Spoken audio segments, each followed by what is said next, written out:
Hey guys, welcome to the channel psycho for you guys. मैं हूं संदीप। आज की क्लास हमारी थर्ड क्लास होने वाली है। हमने ऑलरेडी जो कि दो क्लासेस हैं वो कर ली हैं। दो क्लासेस में हमने डेवलपमेंट टॉपिक किया था। डेवलपमेंट से रिलेटेड हमने कुछ चीजें की थी। अगर मैं कल की क्लास की बात करूं, जो हमारी लास्ट की क्लास है, तो लास्ट क्लास में हमने जो डेवलपमेंट के प्रिंसिपल हैं वो हमने किए थे, है ना। डेवलपमेंट के जो प्रिंसिपल हैं वो हमने कर लिए थे। तो मैं बता दूं कि जो फर्स्ट टाइम इस वीडियो को देख रहे हैं, तो पहले वो जो हमारी दो क्लासेस हमने प्रोवाइड कर दी है, तो उसका लिंक आपको इसी वीडियो के डिस्क्रिप्शन में मिल जाएगा। तो पहले वो दोनों क्लासेस देख लें, जिसमें हमने डेवलपमेंट एंड ग्रोथ का क्या रोल है और डेवलपमेंट के जो प्रिंसिपल है वो हमने कर लिए हैं। ठीक है, तो आज हमारी थर्ड क्लास होने वाली है। तो लास्ट क्लास में हमने जब टॉपिक को ओवर किया था, तो हमने कहा था कि जो थर्ड क्लास है उसमें हम क्या करेंगे।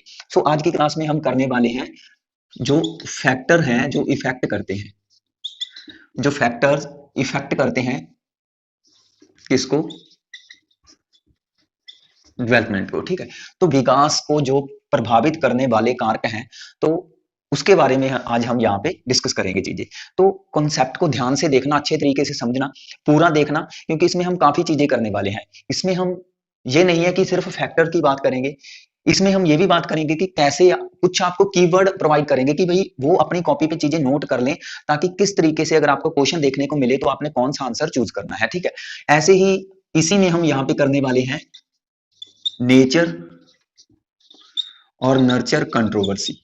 ठीक है, तो ये एक हमारा टॉपिक रहेगा। नेचर नर्चर थ्योरी भी इसको हम बोल सकते हैं, नेचर वर्सेस नर्चर कंट्रोवर्सी भी हम इसको बोल सकते हैं। ठीक है, और एक हमारा यहाँ पे आज टॉपिक रहेगा जो डेवलपमेंट है, इसका रिलेशन, डेवलपमेंट का क्या रिलेशन है, relation between development and maturity and learning. ये देख लो, तो ये आज हमारा टॉपिक होने वाला है कि क्या रिलेशन है डेवलपमेंट और मैच्योरिटी के बीच और लर्निंग के बीच। ठीक है, इसमें हम थोड़ा देखो, डेवलपमेंट तो वैसे हमने कर ही लिया है। ठीक है, मैच्योरिटी की बात करेंगे आज। ठीक है, और लर्निंग की बात करेंगे। ठीक है, ये आज हमारी कुछ चीजें होने वाली हैं, तो प्लीज वीडियो को एंड तक जरूर देखना। गाइस, चलिए हम क्लास स्टार्ट करते हैं अपनी। फैक्टर जो है प्रभावित करने वाले कारक हैं जो डेवलपमेंट को, तो इसमें हम बेसिकली दो तरीके के जो फैक्टर हैं वो पढ़ेंगे। आपने बहुत सारी बुक्स में पढ़ा होगा कि भाई बहुत सारे फैक्टर होते हैं, जैसे कि समाज प्रभावित करता है, उसकी फैमिली प्रभावित करती है।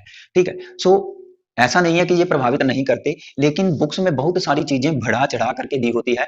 जस्ट हमने टू द पॉइंट बात करनी है कि आपको किस तरीके का आंसर क्वेश्चन देखने को मिल सकता है और आपने कैसे आंसर चूज करना है ना। वैसे भी वो सारी चीजें हम पढ़ने वाले हैं, लेकिन कैसे। ठीक है, तो एक स्ट्रक्चर होती है किसी भी डायग्राम की, उस स्ट्रक्चर का जो भी मींस एक मैप है वो अपने माइंड में सेट कर लिया करें। ठीक है, यदि आप किसी टॉपिक को तैयार करना चाहते हो, अच्छे तरीके से प्रिपेयर करना चाहते हो, तो भाई उसकी एक स्ट्रक्चर क्रिएट किया करें और उस स्ट्रक्चर के अकॉर्डिंग चीजों को पढ़ा करें। जैसे कि यहाँ पे हम देखते हैं, तो फैक्टर्स में आपने जस्ट याद रखना है कि हमारे पास दो ही फैक्टर हैं जो हम यहाँ पे डिस्कस करेंगे। ठीक है, तो फर्स्ट हमारे पास फैक्टर रहने वाला है हेरिडिटी, जिसको आप बोलते हो अनुवंशिकता। ठीक है, हेरिडिटी और अनुवंशिकता। ठीक है, दूसरा हम यहाँ पे डिस्कस करेंगे फैक्टर इन्वायरमेंट, जिसको बोलते हैं हम वातावरण, है ना। तो ये दो ही चीजें हैं जो हमारे विकास को प्रभावित करती है। और एक बात मैं और बता दूं, इनसे रिलेटेड क्वेश्चन ऐसा ही नहीं है कि यह विकास को प्रभावित करने वाले कारक हैं। यह विकास की अगर मैं बात करूं, तो विकास में बहुत सारी चीजें चली जाती हैं। विकास एक ऐसा है जिसमें आप कुछ भी ले सकते हो। अगर मैं बात लर्निंग की करूं, तो ये भी एक तरीके का विकास ही है। अगर मैं बात मेच्योरिटी की करूं, जो कि आज हम इनका रिलेशन करने वाले हैं, ये भी एक तरीके का विकास ही है। अगर हम यहाँ पे पर्सनैलिटी की बात करें, ठीक है, ये भी विकास है। अगर हम यहाँ पे इंटेलिजेंसी की बात करें, ये भी विकास है। ठीक है, मतलब कि ऐसा नहीं है कि अगर ये चीजें डेवलपमेंट को प्रभावित करती हैं, हेरिडिटी और एनवायरमेंट, तो यह इनको भी प्रभावित करती हैं। ठीक है, तो इनको भी प्रभावित करने वाले जो फैक्टर रहते हैं, तो यही है दोनों। ठीक है, तो अगर आप ये समझ लोगे, तो अगर इनसे रिलेटेड मींस इनको प्रभावित करने वाले कारक से रिलेटेड अगर क्वेश्चन आता है, तो आपने जस्ट इन दोनों पर फोकस करना है। ठीक है, सो चलो हम करते हैं हमारा हेरिडिटी की। हेरिडिटी में आपने देखो, अगर हम आनुवंशिकता की बात करें, तो फर्स्ट टाइम हमारे माइंड में यही चीज आती है कि आनुवंशिकता ऐसी चीज है, मीन्स ये क्या है कि हम ये कह सकते हैं कि माता पिता जो भी हमारे पेरेंट्स होते हैं, तो माता पिता के द्वारा गुणों का बच्चों में प्रवेश होना, तो वो गुण क्या होते हैं जिसको हम बोलते हैं पैतृक गुण, या पेरेंट्स के द्वारा जो गुण आते हैं बच्चों में उसको हम आनुवंशिकता बोलते हैं। तो ये एक सिंपल सी डेफिनेशन बन जाती है आनुवंशिकता की। तो एक्चुअल में होता क्या है, ये हमें पता है कि जो एक ह्यूमन बॉडी है ना, चाहे वो मेल है या फीमेल है, तो उसमें 23 जो पेयर्स होते हैं क्रोमोसोम के वो पाए जाते हैं, है ना, जिसको हम क्रोमोसोम जो बोलते हैं वैसे। तो इसमें बहुत सारे क्या होते हैं, क्रोमोसोम में बहुत सारे जीन्स पाए जाते हैं, है ना।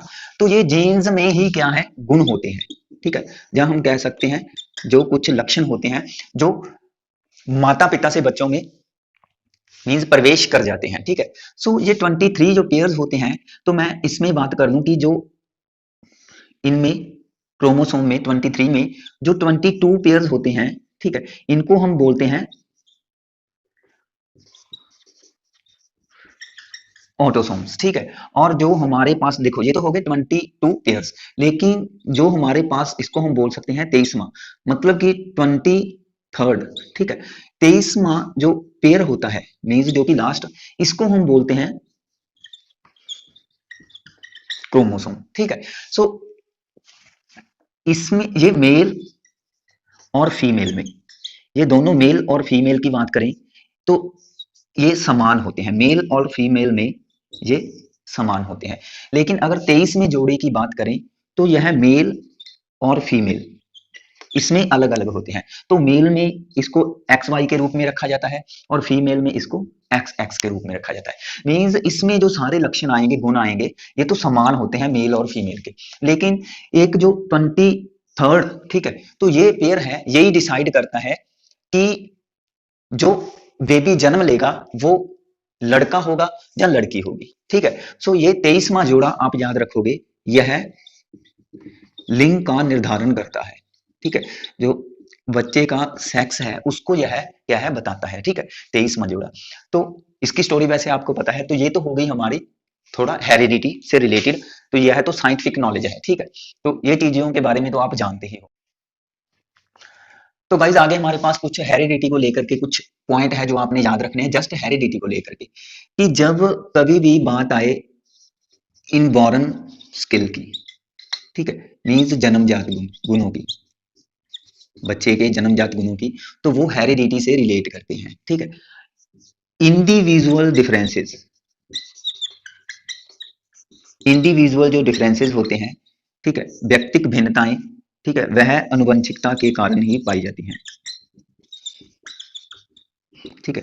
इंडिविजुअल डिफरेंसेस भी हेरिडिटी के कारण ही पाई जाती है। ऐसा नहीं है कि इसमें इन्वायरमेंट का रोल नहीं होता, लेकिन जो देखो संसार में पूरे, अगर हम पूरे वर्ल्ड की बात करें तो अलग अलग तरीके के मीन्स जो ह्यूमन जाति है वो पाई जाती है ना। लेकिन उसमें उन लोगों में हर एक का फेस दूसरे से अलग होता है, हर एक बंदे का फेस दूसरे पर्सन से अलग होता है, ठीक है। उन तो ये क्या है, यह इंडिविजुअल डिफरेंसेस ही है। तो इसमें हेरिडिटी का भी रोल रहता है, ठीक है। तो ये आप याद रखोगे। तो ये तो हमारे पास कुछ आनुवंशिकता से रिलेटेड बातें हो गई, ठीक है। अब हम बात कर लेते हैं यहाँ पे इन्वायरमेंट एंड सॉरी इन्वायरमेंट की, ठीक है। सो जो हमारे पास यहाँ पे इन्वायरमेंट है इसको हम दो तरीकों से पढ़ेंगे। एक तो हमारे पास यहाँ पे इन्वायरमेंट आता है इंटरनल इन्वायरमेंट, ठीक है, इंटरनल इन्वायरमेंट।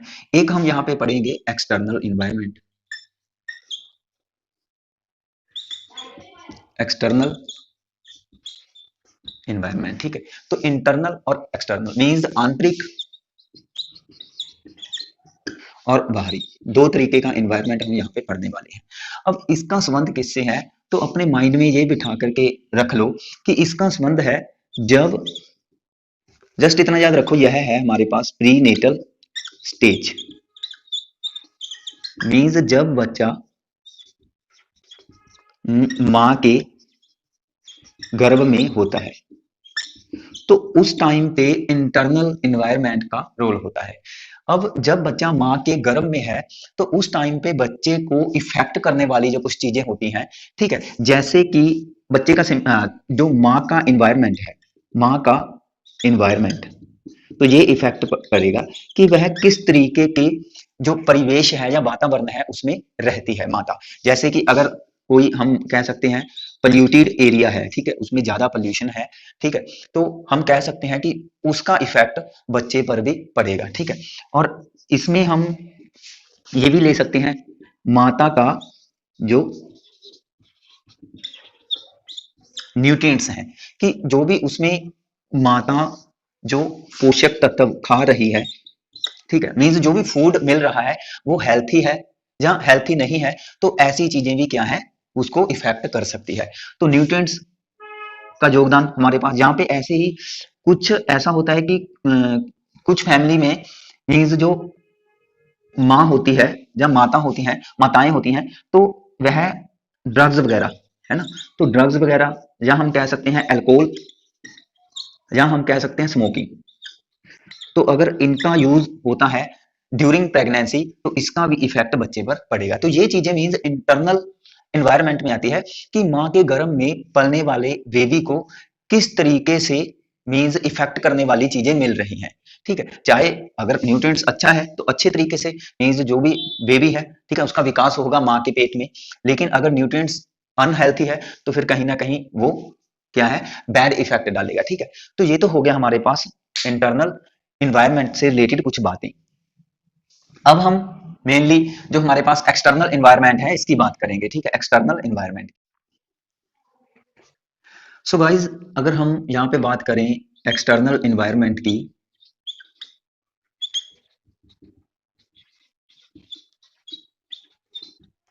तो इसमें हमारा मेन आता है रोल, एक तो आपने याद रखना है फैमिली एंड जो फैमिली में मेंबर्स होते हैं उनका, ठीक है, तो फैमिली एंड फैमिली मेंबर्स, ठीक है।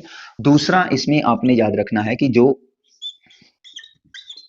सोसाइटी है, सोसाइटी आ गई और सोसाइटी के मेंबर्स आ गए, ठीक है।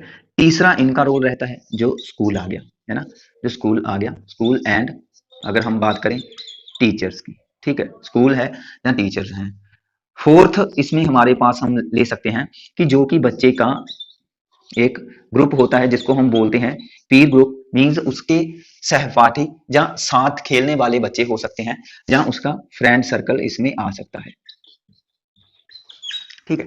एक्सटर्नल एनवायरनमेंट में ऐसे ही एक्सटर्नल एनवायरनमेंट में कुछ चीजें वो भी है जो इफेक्ट कर सकती है, जैसे कि हम यहाँ पे जो इन्वायरमेंट का यहाँ पे कह सकते हैं जैसे कि वेदर, है ना, वेदर इफेक्ट करता है, ठीक है, मीन्स किस तरीके का है, गर्मी हो गई, सर्दी हो गई, वर्षा हो गई, है ना, तो ऐसी चीजें भी क्या है इफेक्ट करती हैं जो एक्सटर्नल एनवायरनमेंट से मिलती हैं। ऐसे ही इफेक्ट करता है कि भाई जो इन्वायरमेंट का नेचर किस तरीके का है, ठीक है, वही सेम बात कि जैसे कि पोल्यूशन ज्यादा है या नहीं है, तो जो जिसको हम कहते हैं जैसे कि पेड़ पौधे, जीव जंतु, नदियां, झीलें, पहाड़, पर्वत, मौसम, ठीक है, मीन्स जो भी क्लाइमेट्स आता है इसमें वो हम लेंगे, ठीक है, जो कि प्रभावित करता है बच्चों का। लेकिन मेन ये चीजें होती हैं कि अगर सीखने की बात करें, ठीक है, या केयर की बात करें तो वो पता है कि फैमिली ने भी उसकी केयर करनी है ना। तो जो एज अ प्राइमरी फैक्टर रखेंगे कि इसका बहुत रोल होता है फैमिली का, किसमें कि विकास में, सोशल डेवलपमेंट आ जाता है जो विकास में, उसमें जहाँ बच्चे की जो लैंग्वेज आ जाती है उसमें, ठीक है। सो फैमिली मेंबर्स होते हैं, इनका मेन मोटिव है, इनका मेन क्या है रोल है कि भाई कि बच्चे का जो विकास है वो अच्छा होगा या बुरा होगा, इसलिए फैमिली को हमेशा आपने एज अ प्रायोरिटी या प्राइमरी फैक्टर मान करके चलना है, ठीक है। ये हमारे पास कुछ चीजें होगी जो हेरिडिटी एंड एनवायरनमेंट से रिलेटेड हैं कि भाई इन्वायरमेंट में हमारे पास कौन सी चीजें आ जाती हैं और हेरिडिटी में हमारे पास कौन सी चीजें आ जाती हैं जो मैंने आपको बता दी। अब हम सिंपल बात करेंगे कि भाई आपको किस तरीके का क्वेश्चन देखने को मिल सकता है, तो आपने कुछ की पॉइंट है इन दोनों से रिलेटेड, ठीक है, की पॉइंट है कि इन दोनों का जो रोल होता है, इन दोनों का रोल, ठीक है, वो क्या होता है। यहाँ पे मैंने क्रॉस डाला है, तो इस क्रॉस क्यों डाला है ये हम जब इसके की पॉइंट करेंगे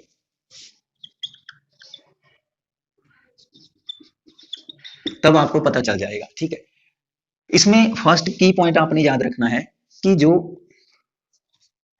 इसमें आपने याद रखना है कि पहला, ये लिख लो आप अपनी कॉपी पे, व्यक्ति के विकास में हेरिडिटी एंड एनवायरनमेंट,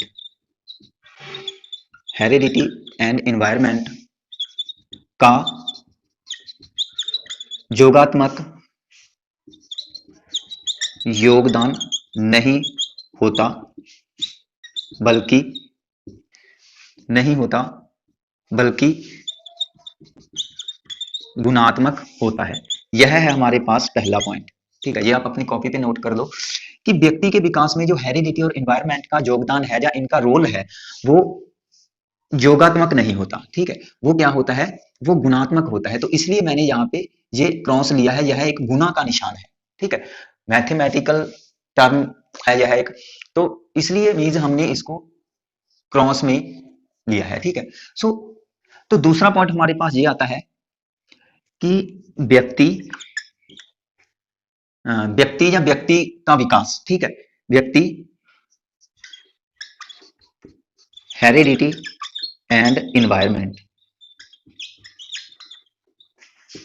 की गुणा के बराबर है। तो यहां पे मैंने वर्ड लिया है गुणा, मीन्स मल्टीपल,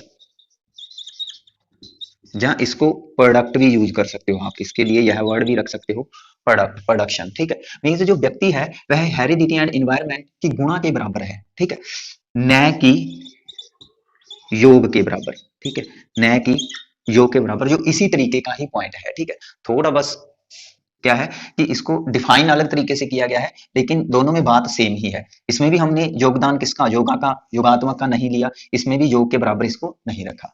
ठीक है, तीसरा पॉइंट इसमें आप लोगे कि जो विकास है, विकास हेरिडिटी एंड एनवायरनमेंट, विकास हेरिडिटी एंड एनवायरनमेंट की अंतक्रिया। ठीक है, की अंतक्रिया मीन्स जिसको बोलते हैं इंटरेक्शन, अंतक्रिया का परिणाम है। ठीक है, तो ये हमारे पास थर्ड पॉइंट आ गया। ठीक है, तो ये आप अपनी कॉपी पे नोट कर लो। आगे आप रख सकते हो, लिख लेते हैं कि व्यक्ति हेरिडिटी एंड एनवायरनमेंट की सांझी उपज है। सांझी उपज मीन्स म्यूचुअल प्रोडक्शन। ठीक है, दूसरा आप याद रख सकते हो, व्यक्ति हेरिडिटी एंड एनवायरनमेंट की गुणा के बराबर है, जैसे कि एक जो आयत होता है, रेक्टेंगल, जैसे कि आयत का क्षेत्रफल लंबाई और चौड़ाई की गुणा के बराबर होता है। तो ये आप बात याद रख सकते हो। इस तरीके के मीन्स जो की पॉइंट है ये आपको देखने के लिए मिल सकते हैं आपके पेपर में। तो हेरिडिटी और एनवायरनमेंट दोनों को आपने इकट्ठा मान करके चलना है कि ऐसे नहीं है। देखो हमने बात की थी एनवायरनमेंट में, अब इसमें थोड़ा मैं आपको रिलेशन बता देता हूं। ये दोनों हम ये मान सकते हैं कि ये दोनों अलग अलग पहलू हैं, लेकिन ये दोनों मिल करके क्या करते हैं, काम करते हैं। ठीक है, मिल करके इफेक्ट करेंगे व्यक्ति के विकास को, उसकी इंटेलिजेंसी को, पर्सनैलिटी को, लर्निंग को, जो भी है। ठीक है, तो इसमें हमने इंट्रैक्शन वाला भी कर दिया, तो इसमें ये भी लिख सकते हो आप कि व्यक्ति हेरिडिटी एंड इन्वायरमेंट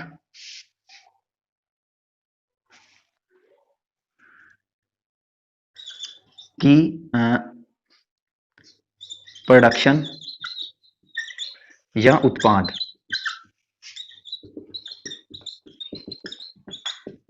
का परिणाम है। तो ये भी आप लिख सकते हो। तो इस तरीके से आपको दोनों को मिलाकर के चलना है। एक लास्ट और लिख लो, heredity and environment, heredity and environment दोनों एक दूसरे के साथ घुले मिले हैं, एक दूसरे के साथ घुले मिले हैं। हेरिडिटी एंड इन्वायरमेंट दोनों एक दूसरे के साथ घुले मिले हैं, जो कि दोनों मिलकर विकास को प्रभावित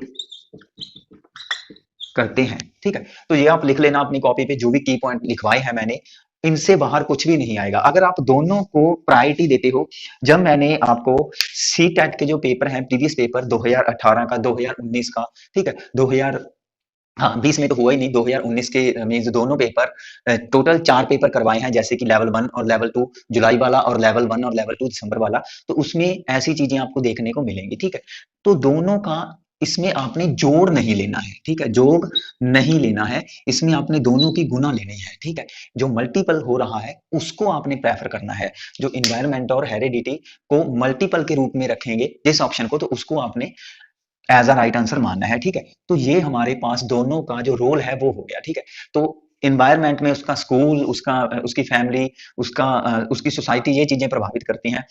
ऐसे ही जो इन्वायरमेंट में भौतिक इन्वायरमेंट आ जाता है, फिजिकल इन्वायरमेंट, जैसे कि उसका घर। ठीक है, उसका घर में मीन्स उसकी घर की बिल्डिंग, हम ये कह सकते हैं, जहाँ उसका जो उसको जो किस तरीके का इन्वायरमेंट मिल रहा है, वो किसी पॉल्यूशन भरे एरिया में रहता है, जहाँ एक मीन्स ऐसे एरिया में रहता है जहाँ पे बहुत सारी ग्रीनरी है, जहाँ पे अच्छा मौसम है। ठीक है, सो वो सारी चीजें बच्चे को प्रभावित करती हैं, लेकिन इसके साथ साथ उस टाइम पे हेरिडिटी भी प्रभावित कर रही होती है।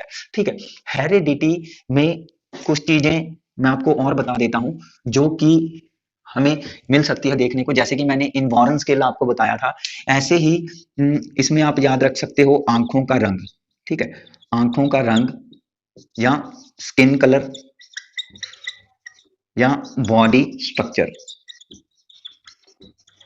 स्किन कलर या बॉडी की जो प्रॉपर शेप होती है, तो ये चीजें हम कह सकते हैं कि माता पिता जिस तरीके की उनकी बॉडी की स्ट्रक्चर है या स्किन का कलर है, आंखों का रंग है, तो बच्चों में भी ये चीजें फिर सेम आ सकती है। ठीक है, सो ये आप अपनी कॉपी पे नोट कर सकते हो। होप के ये दोनों चीजें आप समझ गए होंगे, इनके की वर्ड जो हमने किए हैं, की पॉइंट्स, इससे आप समझ गए होंगे। ठीक है, अब हमारे पास जो नेक्स्ट टॉपिक स्टार्ट होता है वो है नेचर नर्चर कंट्रोवर्सी का।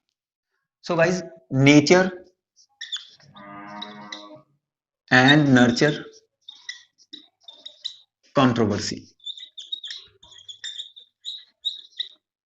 ठीक है, नेचर एंड नर्चर कंट्रोवर्सी। तो जो यह टॉपिक है, इसमें देखो हमारे पास दो वर्ड आए हैं, एक तो नेचर, एक नर्चर। ठीक है, तो इन दोनों वर्ड को यहाँ पे हमने समझना है, और इसमें कुछ भी बात नहीं है। यहाँ पे अगर हम नेचर की बात करें, तो नेचर का संबंध हेरिडिटी से है। बस एक तो ये बात याद रखनी है इसमें कि नेचर का संबंध हेरिडिटी से है। दूसरी बात आपने यहाँ पे नर्चर से रिलेटेड याद रखनी है कि इसका संबंध, नर्चर का संबंध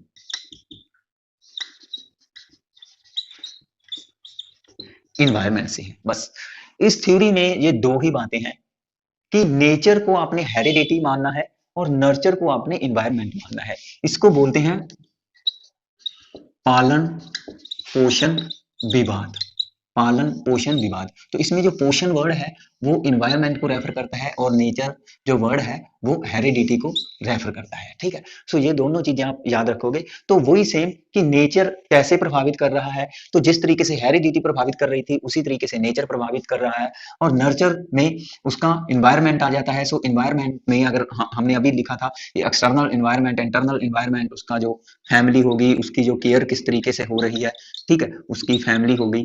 ठीक है, तो ये सारी चीजें इसमें आ सकती है। इसमें मीन्स हम एक तरीके का फिजिकल इन्वायरमेंट भी ले सकते हो। ठीक है, वह किस तरीके के एरिया में रहता है, उसकी जलवायु, उसका क्लाइमेट क्या है ना, तो वो भी सारी चीजें प्रभावित करती है बच्चे को।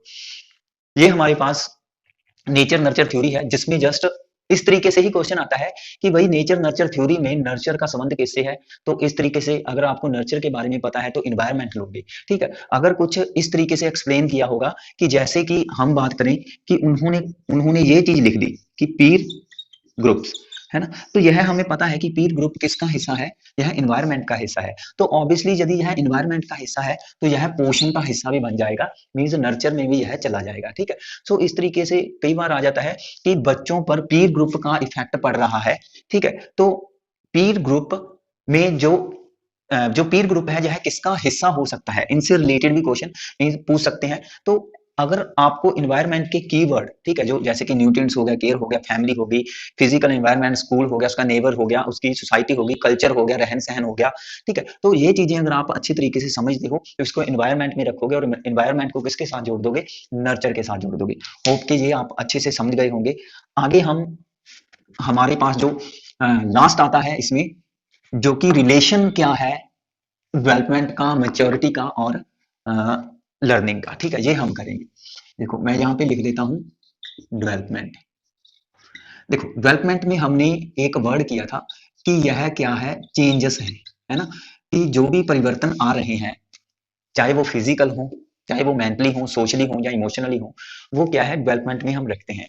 तो अगर आपने लर्निंग की डेफिनेशन पढ़ी होगी कि लर्निंग क्या होता है और मैच्योरिटी क्या होता है, तो उसमें भी आपको ये चीज कॉमन लग रही होगी कि लर्निंग क्या होता है, कि लर्निंग भी एक तरीके के चेंजेस ही होते हैं, है ना। लर्निंग भी एक तरीके के चेंजेस ही होते हैं। तो लर्निंग में आपने ये पढ़ा होगा कि इसमें व्यवहारात्मक परिवर्तन आते हैं, है ना। और वो व्यवहारात्मक परिवर्तन क्या होते हैं, स्थायी होते हैं, ठीक है।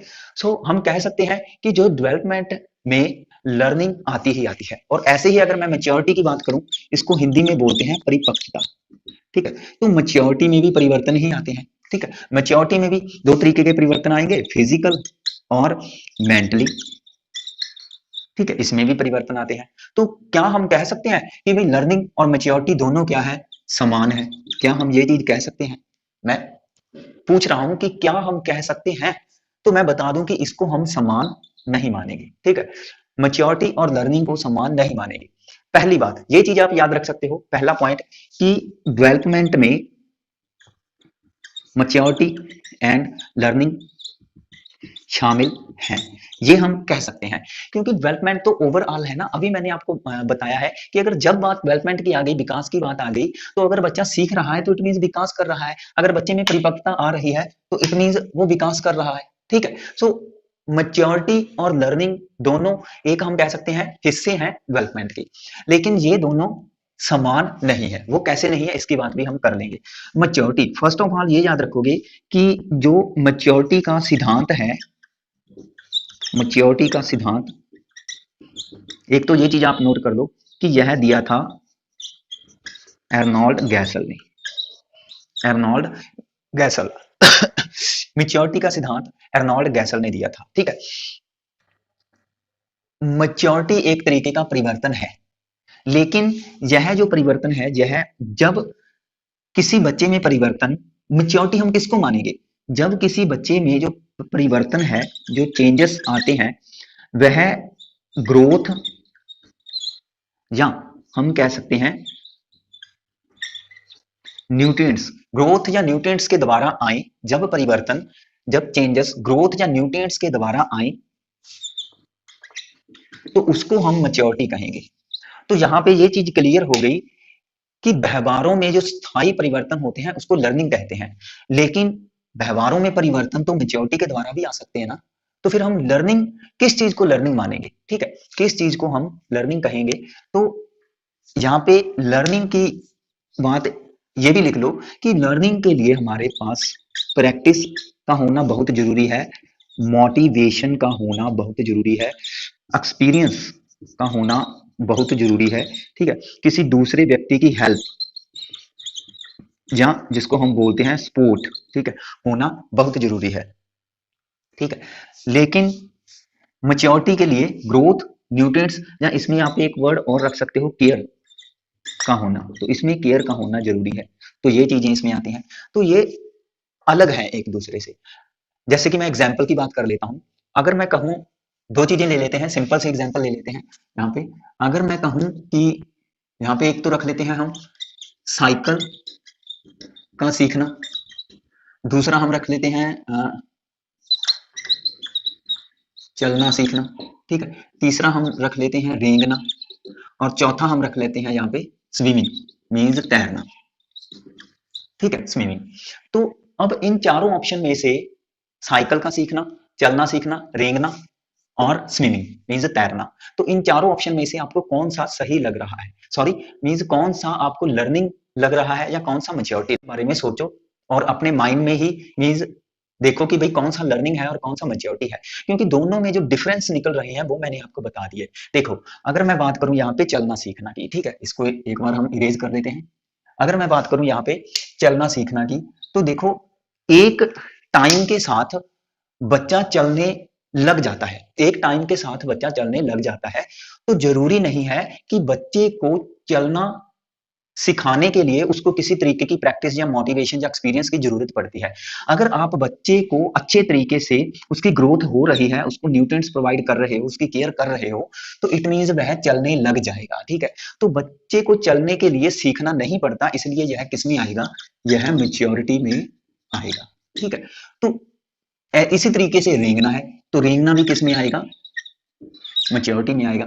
लेकिन अगर यहाँ पे साइकिल पे सीखने की बात करें, तो हमें पता है कि इसके लिए हमें प्रैक्टिस की जरूरत पड़ती है, मोटिवेशन की जरूरत पड़ती है, एक्सपीरियंस चाहिए, हमें किसी दूसरे की सहायता चाहिए। तो जब ऐसी चीजों के द्वारा हम कुछ ना कुछ अपने व्यवहार में परिवर्तन लेकर के आते हैं, तो इसको हम बोलेंगे लर्निंग, ठीक है। होप कि आप इसे समझ गए होंगे। तो स्विमिंग के लिए भी हम प्रैक्टिस, मोटिवेशन, हेल्प, ठीक है, ऐसी चीजें चाहिए, तो इसको भी बोलेंगे हम लर्निंग, ठीक है। सो इसलिए लर्निंग और मैच्योरिटी का आपस में रिलेशन तो होता है, लेकिन अब यहाँ पे एक चीज मैं और ऐड करता हूं, इसके लिए लर्निंग के लिए मैच्योरिटी का होना भी बहुत जरूरी है।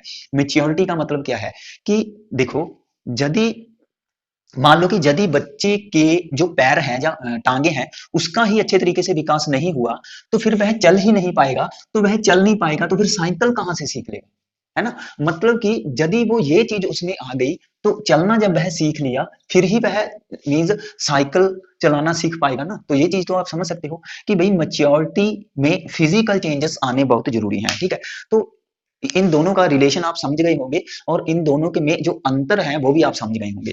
लर्निंग के लिए मीन्स व्यवहारात्मक परिवर्तन आते हैं, इसमें भी व्यवहारात्मक परिवर्तन आते हैं, लेकिन जो व्यवहारात्मक परिवर्तन ग्रोथ, न्यूट्रिएंट्स या केयर के द्वारा होते हैं, उसको हम परिपक्वता बोलेंगे, उसको हम लर्निंग नहीं बोलेंगे, ठीक है। या कई बार व्यवहारात्मक चेंजेस या जो हमारे बिहेवियर में जो परिवर्तन है, कई बार ऐसे भी आ जाते हैं कि जो व्यक्ति में थकान हो जाती है, जहाँ कोई उसको बीमारी हो जाती है, जहाँ कोई दुर्घटना हो जाती है, ठीक है। तो भाई ये क्या है, ये भी तो एक, इसमें भी तो चेंजेस आए हैं, एक्सीडेंटली कोई चेंजेस आ गई, बीमारी, थकान से, है ना। तो इसको हम लर्निंग थोड़ा ना बोलेंगे। तो हमें देखना पड़ेगा कि जो व्यवहारात्मक परिवर्तन है वो कैसे आए हैं, ठीक है, वो कैसे आए हैं। तो ये चीजें नोट कर लो लर्निंग में। और मैच्योरिटी का संबंध होता है कि शारीरिक परिवर्तनों से या शारीरिक वृद्धि से, कि शारीरिक वृद्धि के साथ जो चीजें अपने आप, जो परिवर्तन अपने आप, शारीरिक वृद्धि के साथ जो परिवर्तन अपने आप मीन्स ऑटोमेटिकली जो चेंजेस आने ही आने हैं एक टाइम पीरियड के अनुसार, उसको हम मैच्योरिटी में रखेंगे। बच्चे ने अपनी बॉडी पे बैलेंस करना सीखना ही सीखना है, जब वह अपने सिर को कंट्रोल करने लग जाएगा, तो इट मीन्स क्या है, वो मैच्योरिटी है। जब अपने सिर को कंट्रोल करने लग गया, तो उसके नीचे वाले हिस्से को वह कंट्रोल करने लग जाएगा, और वह चलने लग जाएगा और दौड़ने लग जाएगा। अब दौड़ना और तेज दौड़ना दोनों बातें इसमें आती हैं। अगर मैं दौड़ना की बात करूं तो हम मैच्योरिटी में रखेंगे, लेकिन अगर तेज दौड़ना की बात करें तो उसके लिए हमारे पास प्रैक्टिस होना जरूरी है, मोटिवेशन, प्रॉपर टेक्निक होनी जरूरी है, तो हम उसको लर्निंग में रखेंगे, ठीक है। सो ऐसी चीजें आप अगर समझते हो, तो आप मैच्योरिटी और लर्निंग में क्या डिफरेंस है वो क्रिएट कर पाओगे। होप कि ये चीज आप समझ गए होंगे। तो गाइज थोड़ा सा मैच्योरिटी के बारे में मैं और बता दूं आपको। देखो, वैसे तो मैच्योरिटी और लर्निंग में क्या डिफरेंस है वो आप समझ गए होंगे, लेकिन हमने अभी किया था जो मैच्योरिटी का सिद्धांत है, वो अर्नोल्ड गैसल ने दिया, ठीक है, अर्नोल्ड गैसल ने दिया। तो अर्नोल्ड गैसल ने जो जो मीन्स हमारे पास फिजिकल मैच्योरिटी है, उसको मेन माना, उसको क्या है, मुख्य माना, कि फिजिकल मैच्योरिटी अगर होगी तो ही बच्चा मेंटली तरीके से क्या है, मैच्योर होगा। ठीक है, फिजिकल मैच्योरिटी होगी तो ही मेंटली तरीके से मैच्योर होगा।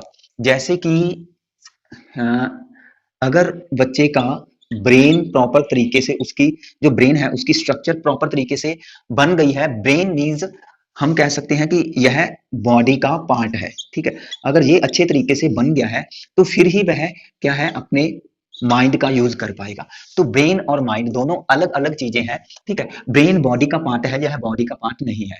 ठीक है, ब्रेन को हम टच कर सकते हैं, छू सकते हैं, देख सकते हैं, लेकिन माइंड को जस्ट इसके बारे में हम जस्ट फील कर सकते हैं। ठीक है, या हम कह सकते हैं कि इसमें ये एक प्रोसेस है, इसमें कुछ प्रोसेसिंग चलती है, सोचने की, समझने की, है ना। और यह एक एब्स्ट्रैक्ट थिंग है, यह एक अमूर्त चीज है।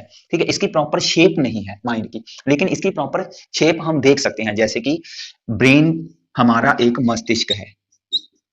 ठीक है, तो इसको हम मस्तिष्क कहेंगे, इसको हम दिमाग कहेंगे सिंपली। ठीक है, तो अगर फिजिकली तरीके से ब्रेन विकसित हुआ है तो ही फिर मेंटली तरीके से उसका माइंड विकसित होगा। इसलिए अर्नोल्ड गैसल ने फिजिकल मैच्योरिटी को मेन माना था। तो फिजिकल मैच्योरिटी में ब्रेन आ रहा है तो ही वह अपना माइंड यूज कर रहा है। तो माइंड में जो प्रोसेसिंग यूज कर रहा है, जैसे कि थिंकिंग की, है ना, प्रॉब्लम सॉल्विंग की, या हम कह सकते हैं अंडरस्टैंडिंग की, तो इन सब चीजों से ही वह क्या है, लर्निंग कर रहा है। ठीक है, सो लर्निंग का इसके साथ संबंध तो है, मैच्योरिटी के साथ। ठीक है, कि लर्निंग कैसे आती है, कि जब वह मैच्योर हो रहा है। ठीक है, लेकिन कुछ ऐसे चेंजेस हैं जो जस्ट मैच्योरिटी के कारण ही होते हैं। ठीक है, जैसे कि अभी मैंने आपको बताया कि चलना या दौड़ना या रेंगना। ठीक है, तो ये कुछ ऐसे चेंजेस जो कि मैच्योरिटी के कारण ही होते हैं। ठीक है, लेकिन लर्निंग में जो व्यवहारात्मक परिवर्तन आएंगे तो वो व्यवहारात्मक परिवर्तन थ्रू प्रैक्टिस, एक्सपीरियंस, या किसी दूसरे की सपोर्ट होती है, मोटिवेशन होती है ना। तो ऐसी चीजों के द्वारा जो परिवर्तन आए हैं उसको हम लर्निंग में रखेंगे। होप के डेवलपमेंट में चेंजेस आ रहे हैं, मैच्योरिटी में चेंजेस आ रहे हैं, और लर्निंग में चेंजेस आ रहे हैं, ये चीज आप समझ गए होगे। सो गाइज, ये था हमारा आज का टॉपिक। सो अगर आपको वीडियो अच्छी लगी तो प्लीज वीडियो को लाइक करें, कमेंट करें, हमारे चैनल को सब्सक्राइब करें, बेल आइकन को जरूर प्रेस करें ताकि हर वीडियो की नोटिफिकेशन आपको मिलती रहे। सो कल की क्लास में नया टॉपिक लेकर के आएंगे। ठीक है, सो प्लीज हमारे चैनल के साथ जुड़ जाएं और वीडियो को ज्यादा से ज्यादा शेयर करें अपने फ्रेंड सर्कल के साथ। Thanks for watching. Click on the give icon to subscribe us. Please subscribe us for more updates. Click on the give icon to subscribe us. Please subscribe us for more